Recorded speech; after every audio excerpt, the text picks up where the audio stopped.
Καθημερινά λόγια του Θεού. Ο Θεός χρησιμοποιεί τον Λόγο για τη δημιουργία των πάντων. Γένεσης 1, 3-5. Και είπεν ο Θεός, γεννηθεί το φως, και έγινε φως. Και είδεν ο Θεός το φως, ότι ήτο καλόν, και διεχώρισεν ο Θεός το φως από τους σκότους. Και εκάλεσεν ο Θεός το φως ημέραν, το δε σκότος εκάλεσε νύκτα. Και έγινεν εσπέρα και έγινε πρωί, ημέρα πρώτη. Γένεσης 1, 6-7. Και είπεν ο Θεός, γεννηθεί το στερέωμα αναμέσων των υδάτων, και ας διαχωρίζει ύδατα από υδάτων.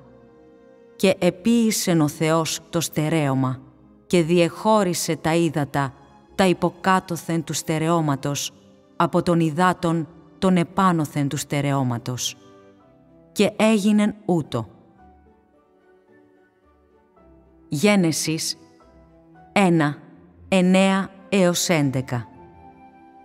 Και είπεν ο Θεός, ας συναχθώσει τα ύδατα τα υποκάτω του ουρανού εις τόπον ένα, και ας φανεί η ξηρά.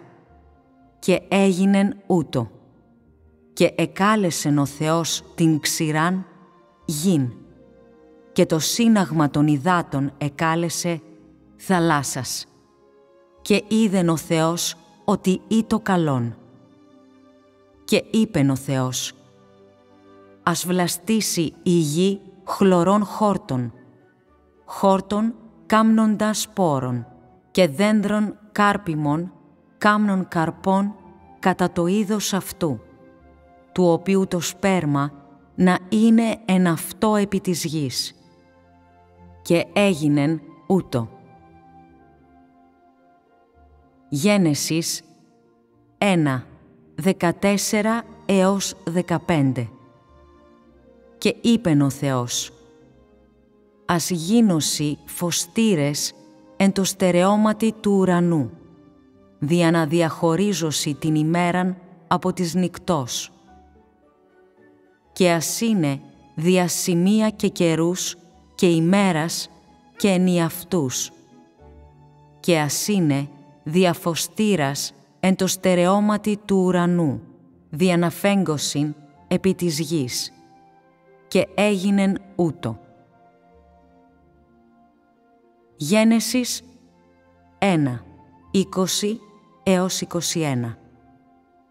Και είπεν ο Θεός, ας γεννήσωσι τα ύδατα εν αυθονία νυκτά έμψυχα και πετεινά ας πέτονται επάνωθεν της γης κατά το στερέωμα του ουρανού. Και επίησεν ο Θεός τα κήτη τα μεγάλα και παν έμψυχων κινούμενων, τα οποία εγέννησαν εν αυθονία τα ύδατα κατά το είδος αυτών, και παν πετεινών πτερωτών κατά το είδος αυτού. Και είδεν ο Θεός ότι ήτο καλόν. Γένεσης 1, 24-25. Και είπεν ο Θεός, ας γεννήσει η γη ζώα έμψυχα κατά το είδος αυτών, κτήνη και ερπετά και ζώα της γης κατά το είδος αυτών. Και έγινεν ούτω. Και έκαμεν ο Θεός τα ζώα της γης κατά το είδος αυτών, και τα κτήνη κατά το είδος αυτών, και παν ερπετών της γης κατά το είδος αυτού. Και είδεν ο Θεός ότι ήτο καλόν. Την πρώτη μέρα έγιναν η μέρα και η νύχτα για την ανθρωπότητα, και αυτά κρατούν γερά χάρη στην εξουσία του Θεού. Ας δούμε τι λέει το πρώτο χωρίο. Και είπεν ο Θεός, γεννηθεί το φως. Και έγινε φως. Και είδεν ο Θεός το φως, ότι ήτο καλόν. Και διεχώρισεν ο Θεός το φως από τους σκότους. Και εκάλεσεν ο Θεός το φως ημέραν. Το δε σκότος εκάλεσε νύκτα. Και έγινεν εσπέρα και έγινε πρωί, ημέρα πρώτη. Γένεσης 1, 3 έως 5. Το χωρίο αυτό περιγράφει την πρώτη πράξη του Θεού στην αρχή της δημιουργίας και την πρώτη μέρα του Θεού, στην οποία υπήρχε ένα απόγευμα και ένα πρωί. Αλλά ήταν μια εξαιρετική μέρα. Ο Θεός άρχισε να ετοιμάζει το φως για όλα τα πράγματα και επιπλέον διαχώρισε το φως από το σκοτάδι. Εκείνη τη μέρα ο Θεός άρχισε να μιλά και ο λόγος Του με την εξουσία Του ήταν πλάι-πλάι. Η εξουσία Του άρχισε να ξεχωρίζει από όλα τα πράγματα και η δύναμή Του εξαπλώθηκε σε όλα τα πράγματα σαν αποτέλεσμα του λόγου Του. Από αυτή τη μέρα και μετά δημιουργήθηκαν όλα τα πράγματα και κράτησαν γερά χάρη στον Λόγο του Θεού, στην εξουσία του Θεού και στη δύναμη του Θεού και άρχισαν να λειτουργούν χάρη στον Λόγο του Θεού, στην εξουσία του Θεού και στη δύναμη του Θεού. Όταν ο Θεός εξτόμησε τις λέξεις «γεννηθεί το φως», έγινε φως.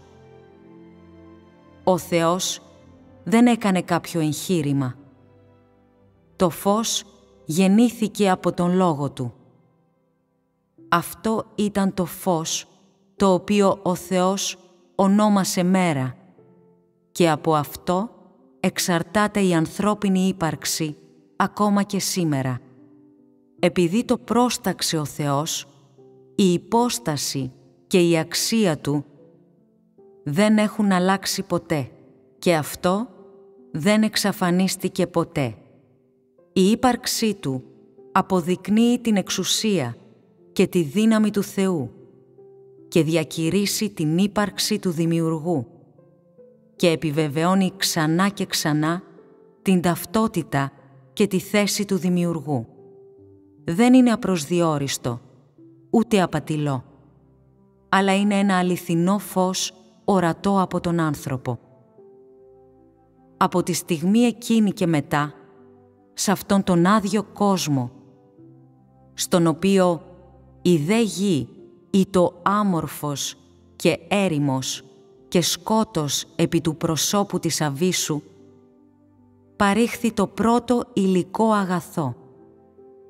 Αυτό το πράγμα είναι αποτέλεσμα των λέξεων από το στόμα του Θεού και εμφανίστηκε στην πρώτη πράξη της δημιουργίας όλων των πραγμάτων από την εξουσία και τον Λόγο του Θεού. Λίγο μετά, ο Θεός πρόσταξε να ξεχωρίσει το φως από το σκοτάδι. Όλα άλλαξαν και ολοκληρώθηκαν χάρη στο Λόγο του Θεού. Ο Θεός αποκάλεσε αυτό το φως μέρα και το σκοτάδι νύχτα. Από τότε, το πρώτο απόγευμα και το πρώτο πρωινό δημιουργήθηκαν στον κόσμο που ο Θεός ήθελε να δημιουργήσει και ο Θεός είπε ότι αυτή ήταν η πρώτη μέρα. Αυτή η μέρα ήταν η πρώτη μέρα της δημιουργίας όλων των πραγμάτων από τον Δημιουργό. Ήταν η αρχή της δημιουργίας όλων των δημιουργημάτων και η πρώτη φορά που φάνηκε η εξουσία και η δύναμη του Δημιουργού σε αυτόν τον κόσμο που Εκείνος δημιούργησε. Μέσα από αυτές τις λέξεις, ο άνθρωπος μπορεί να δει την εξουσία του Θεού και την εξουσία του Λόγου του Θεού και τη δύναμη του Θεού. Διότι μόνον ο Θεός μπορεί να έχει τέτοια δύναμη και έτσι μόνο ο Θεός έχει τέτοια εξουσία και επειδή μόνο ο Θεός έχει τέτοια εξουσία, μόνο ο Θεός έχει τέτοια δύναμη. Μπορεί ο οποιοσδήποτε άνθρωπος ή αντικείμενο να έχει τέτοια εξουσία και δύναμη σαν κι αυτή? Υπάρχει μια απάντηση στην καρδιά σας. Εκτός από το Θεό, υπάρχει κανένα δημιουργημένο ή μη δημιουργημένο όν που έχει τέτοια εξουσία? Έχετε ποτέ δει ανάλογο παράδειγμα σε κανένα άλλο βιβλίο ή δημοσίευση? Υπάρχει κάποια καταγραφή για κάποιον που να έχει δημιουργήσει τους ουρανούς και τη γη και όλα τα άλλα πράγματα? Δεν φαίνεται σε κανένα άλλο βιβλίο ή καταγραφή.